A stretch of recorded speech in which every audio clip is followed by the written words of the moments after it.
Welcome to this latest edition in our video interview series here at iConnect. My name is Richard Albert, and along with Tom Ginsberg and David Landau, I'm a founding co-editor of iConnect. And today, we have a very special video interview with Wojciech Sadurski. But first, let me introduce you to my founding co-editor, David Landau, the Mason Ladd Professor of Law and Associate Dean at Florida State University. Together, we'll be interviewing Wojciech Sadurski, the Challis Professor of Jurisprudence at the University of Sydney, former visiting professor just this past year at Fordham, also a visitor at Yale and Harvard, many other places. David, so good to have you here with us as we interview Wojciech. Wojciech, wonderful to have you with us as we talk about your book, which I'll say a word about in a moment. But first, David, you want to say a couple of words of welcome to our viewers? No, thank you all for listening to this. I think Wojciech has written an incredibly important book that contributes to the literature of democratic breakdown and erosion around the world. And so, you know, I think it'll be an important conversation for our viewers and readers as well. Well, before we introduce our guest of honor for a short discussion, let me say a bit about the book. So the book is called Poland's Constitutional Breakdown, just published by Oxford University Press. The book, as David said, is a very important inquiry into what's happening in Poland, but also the world. I want to note that the book is the first entry in a new series at Oxford, the Oxford series in comparative constitutionalism, for which I'm a co-editor along with my co-editor Robert Schütze at Durham University. And the series is brand new, and we're so pleased that Wojciech has the first book in the series. Future books will be published by Ron Herschel, by Sylvia Chutao, and by Bui Nok Sun of Chinese University of Hong Kong. All three wonderful scholars that will contribute a lot of learning to comparative constitutionalism. But now the book, Wojciech Sadurski's book on Poland's constitutional breakdown. Wojciech, what I have in mind is a conversation among the three of us about your book. And first I want to note that I see three dimensions in the book. The first is the domestic dimension. Obviously, it's about Poland. That's just quite obvious. The second dimension, obvious but less so, because it's not the foreground of the book. There's a transnational dimension to the book. You're setting for us what's happening around the world, and you're diagnosing a problem. There's a third dimension in the book, which is a personal dimension, because of course this is your home country. And we have all read recently about what's happening to you, your conflict with the current administration there. So there are three important dimensions in the book. I hope we can touch on all three in the course of this interview. Let me turn it over to David for our first maybe question for discussion. Sure. It's a very rich book. Obviously,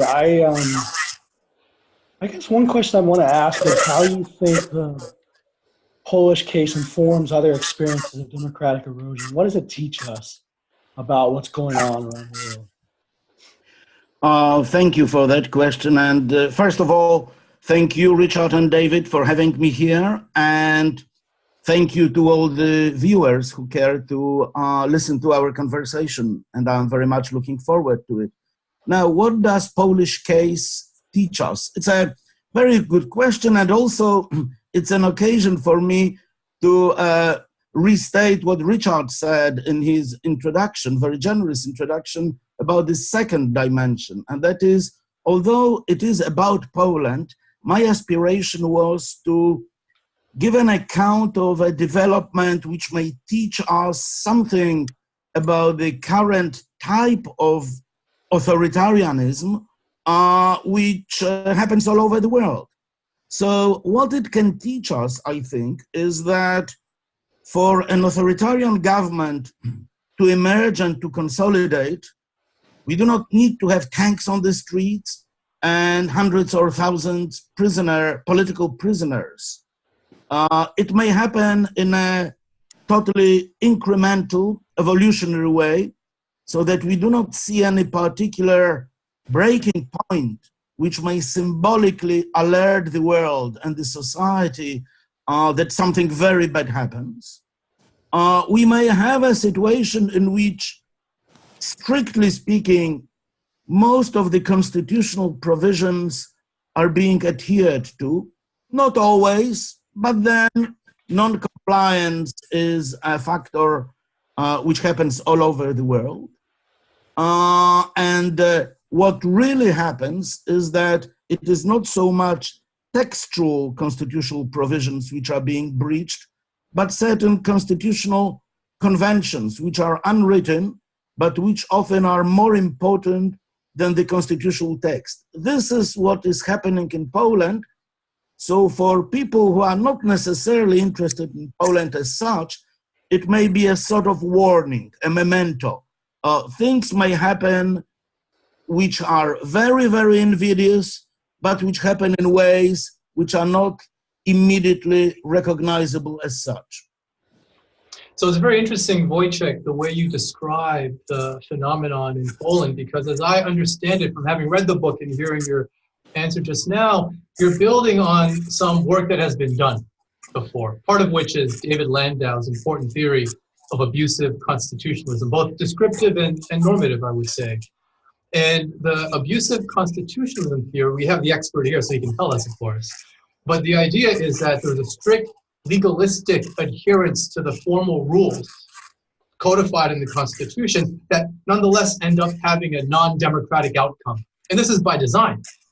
What you're adding to the conversation is that there isn't a breach of the formal, legalistic, textual, codified rules, but rather there's a use of the rules to violate, to transform the norms of democratic governance and expectations that we have about how governance is done. Yes? Yes, that's exactly what has happened in Poland. I find David's theory of abusive constitutionalism immensely important, also because it may serve as some sort of comparative or contrasting background to the actual breaches of a by and large liberal democratic constitution as in Poland. And from that point of view, a contrast between Poland and Hungary, two countries which are often lumped together in the literature or journalism about contemporary European populism, may serve as a useful device. Hungary is a case, a very unfortunate case of what David would call abusive constitutionalism. We have a constitution adopted more or less legitimately, not quite, but still with a strong social support, which is illiberal and which legitimates illiberal and non-democratic actions by the government. In Poland, because the government, fortunately, doesn't have a constitutional majority, it has to operate through breaches of a liberal democratic constitution.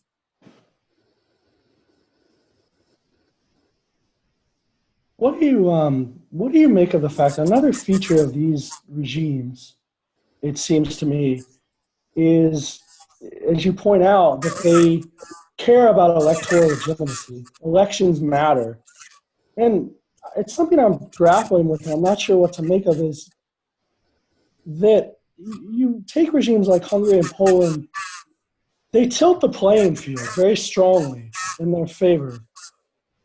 But they win, right? And they are genuinely popular in some ways. And I'm wondering what you make of that, right? That there is an illiberal, anti-democratic vote out there, perhaps, that's not small. And I wonder what kind of challenge that poses for liberal democratic constitutionalism. Well, it's a very, very big challenge because, of course, we are used to a theory whereby electoral democracy is when elections are regular, free, and fair. I must say that in Poland, so far, the elections have been regular. There have been no unconstitutional prolongation of the terms of office. Secondly, they were free. We haven't seen any major electoral fraud so far, but certainly they haven't been fair. As in the election which happened only a few days ago to the European Parliament, which is seen as a prelude to the really important parliamentary elections which will take place this October, the unfairness mainly consisted in an incredibly intense and vile public propaganda by governmental media, which have much higher range of signal in the society than more neutral or sometimes even favoring the opposition commercial media. And by using public governmental TV as a propaganda device, the government managed to spread various types of lies, open lies about the opposition's platforms and policies. So yes, we have a very, very big problem with the unfairness of elections, and that means that the opposition must be all that much stronger than the government because they have to overcome all these handicaps which are created by the government, which uses all its resources, financial, but also media resources, in order to tilt the electoral results to its favor. Wojciech, the book is just so important. I think it's just such an important book. And let me also add that the perspectives you take are really plural, by which I mean the book is descriptive, it's doctrinal, it's historical, it's theoretical, it's comparative. It's really an important, comprehensive work on what's happening in Poland. Let me just share with our viewers part of the table of contents, because I think it's just quite impressive, the ground that you covered, and we can tell by the content. You begin with anti-constitutional populist backsliding. That's your first chapter.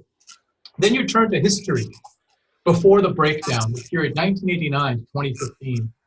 And then you have twin chapters, dismantling the checks and balances on the Constitutional Tribunal, and then on judges and prosecutors. Then chapter 5 is on undoing the institutions of the democratic state, followed by an assault on individual rights. So it's not just an inquiry about the destruction of the existing framework of government. It's about the consequences of that destruction on individual rights. And then you ask the question, why? Why did it happen? Followed up by Europe to the Rescue, which is the title of chapter 8. And you conclude with a question: illiberal democracy or populist authoritarianism, which connects very nicely with David's earlier question about the reality that the leaders in Poland today have support. They win elections, it's true, they rig the elections in their favor, but they still have substantial support. So what I want to ask you now, Wojciech, is about history. Before the breakdown, you begin at 1989. I want to go to 1992, because what your book invites us to think about is possible paths or roads not taken. This, I think, is the purpose of your chronicling of history. One of the purposes is to show us where things went wrong. Did something go wrong in 1992? 1992, of course, marks the date of the mini-constitution. Would things have changed? Could things have been different? Had a real constitution been codified? Not a mini-constitution. A major codified constitution that went the full distance, the whole 9 yards. Well, of course, every counterfactual or every speculation about what would have happened if is very difficult. And in my view, perhaps, as some people say, for example, as Bruce Ackerman claims, it would have been much better if right at the very beginning, this short window of opportunity was taken advantage of and a fully fledged, liberal, democratic, thick constitution was adopted. Perhaps, but I'm not so sure about it. In the so-called transitional constitutionalism, we have examples of two-stage approach in which first, very quickly, a skeleton and very thin constitution is adopted just to allow the operations of the newly democratized state, while giving itself, the society, political actors, enough time to think and deliberate about everything that should go into a rich constitution, including constitutional rights. That's, for example, the way constitutional developments in post-apartheid South Africa happened. And Poland is another example of this two-stage approach. With the benefit of the hindsight, I think it was a good approach. It more or less codified a certain very pragmatic consensus which occurred at the round table of the 1989, which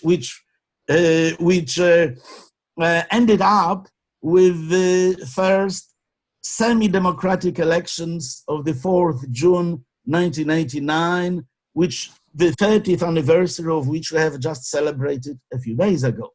So it was a pragmatic consensus, and this pragmatic consensus gave rise to this so-called small or little constitution, which was just a skeleton to which you referred, and then it paved the way to the real constitution, which is still in operation, of 1997. Much of the arrangements, such as bicameralism, like semi-presidentialism, a strong constitutional tribunal, etc., are based on very, very pragmatic consensus of 1989 rather than on a comprehensive vision and design. And I must say that up to 2015, this constitution, which is a pragmatic constitution, served Poland quite well. It's only with the double victory of the populist party, that is presidential and parliamentary election of 2015, that this consensus became undermined and the constitution was breached. Now, would a different constitutional design serve Poland better and create better checks upon the authoritarianism? For sure, one can think ex post facto about an even better constitutional design. For example, a different ways of electing judges of constitutional tribunal, which would make the tribunal a little bit more immune to the executive assault. But in the end, I am quite pessimistic about how far a constitutional design goes against a very determined, strong, well-mobilized authoritarian forces which simply breach the constitution. In the end, I'm afraid constitution is just a piece of paper which may be disregarded by the authoritarians, especially if they feel that they have a reasonably strong social support. So the problem is not in the constitution itself, but rather in a weakness of societal support for democracy. It is what someone famously said, now we have democracy, but we still need to have Democrats. Poland found itself in the situation in which there was no sufficient number of Democrats and sufficient strength of the democratic culture which would oppose the authoritarian assault. I have one more question, but David, before we close, please, you go ahead. Sure. No, I just wanted to follow up on that. Very interesting perspective that there's limits to what you can do with domestic constitutional design, which feels right. I think that's one thing we're learning from these experiences. I think that your narrative very nicely captures, of course, some of the weak points in domestic constitutional design, right? Courts being a big one, the Polish case and in other cases, the media being a big one, right? And I think a less obvious one, the way the media is regulated has huge implications. But if you think the answer is not domestic constitutional design, but more this cultural aspect in some sense, support for democracy, the puzzle then becomes, what do you do right there? The other dimension, of course, would be international. But there I think it's striking if one looks, or regional, that both in the Hungarian case and in the Polish case, it seems, you know, as you point out, the EU's response has been not as effective as one would as one would hope. So I wonder at what level you think the solutions lie. Yes, I think that in case of Poland, this regional dimension is actually much more significant than people are prepared to do justice to. I think that in contrast to Hungary, where Hungarian government proceeded more or less lege artis because it has given itself a new constitution, so the rule of law argument couldn't be done as obviously and easily as in the case of Poland. In our case, in the case of Poland, especially the judgments of the Court of Justice of the European Union have been so far reasonably effective in constraining the government from withdraw from its more scandalous, the most radical change. Of course, no European or EU institution can bring democracy back to Poland, but it may produce certain legal resources which will be helpful to democratic forces in Poland. So I think that there is a synergy there between Polish.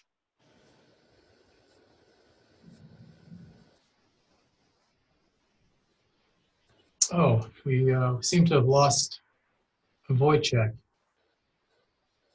On the one hand, and the European Union. Okay, Wojciech, we lost you there for a second, but you're back. Yeah, so I just want to, let me just conclude in my answer to David. I believe that mainly the remedy to the current situation is in the electoral result, but a synergy between the EU quote unquote intervention and the democratic actions by Polish civil society, legal institutions, especially judges, and of course the electorate are the only way of bringing back the rule of law and democracy to Poland. Well, we're almost at the end of our time. Wojciech, I wanted though to touch before we close on the personal dimension of the book. Do you want to maybe add a couple of reflections for our viewers about what all this means for you and your own journey, in fact, your struggle right now, currently, against the current administration? Well, it means a great deal to me, not only because I found myself at the receiving end of an angry government, which has all resources at its disposal to fight against its critics, me included. But in a sense, my individual case, the fact that I'm being both charged criminally and sued civilly for defamation in different cases, is in a sense of a marginal importance in the broader scheme of things. In the broader scheme of things, I am very concerned about what is going on in my country, which is Poland, even though I spend much of my time outside Poland. And I should say perhaps at the end that I have written this book partly out of sheer anger. And I thought that I should present to English-speaking audience an accurate case, but not a neutral case. This is my formula for my attitude. I hope the book is accurate. I never changed or omit the facts. I try to give the most accurate and adequate account of what has happened and what is happening, but the book is not neutral. I have my own views and I let my views speak in this book just to give expression to my concern and occasionally to my anger. Well, I have to say, Wojciech, it's a powerful telling of the present moment as it's being lived today in Poland and indeed in other countries around the world that are facing similar circumstances, similar to the ones you described happening in Poland. Let me just, I think this is appropriate. Let me close, if I could, Wojciech, with just a very short excerpt from your concluding chapter, which I take as one of the most powerful, inspiring, in fact, parts of the book, because one could not be faulted for listening to this discussion and coming away with this, with the message that everything is skeptical, everything is going into the garbage, that there's no good news at all for anyone. However, here's how you close the book. One way of reading this book, admittedly somewhat perverse, would be to treat it as a playbook for would-be authoritarian leaders. A set of guidelines about how to move a system that democratically brought you to power into a system in which all institutions are fully subordinate to your will. But knowing this playbook is useful not only to would-be and actual autocrats, it is also empowering and illuminating to those who advocate, strategize, or are involved in resistance to today's enemies of democracy. So powerful, very inspiring. Congratulations, Wojciech Sadurski, on this book, Poland's Constitutional Breakdown, published by Oxford University Press. Thank you so very much. David Landau, expert in constitutional theory, comparative constitutional law. Thank you so much for joining us in this video interview, to both of you. Thank you. Thank you, Richard, and congratulations, Wojciech. Thank you very much to the both of you. Bye-bye.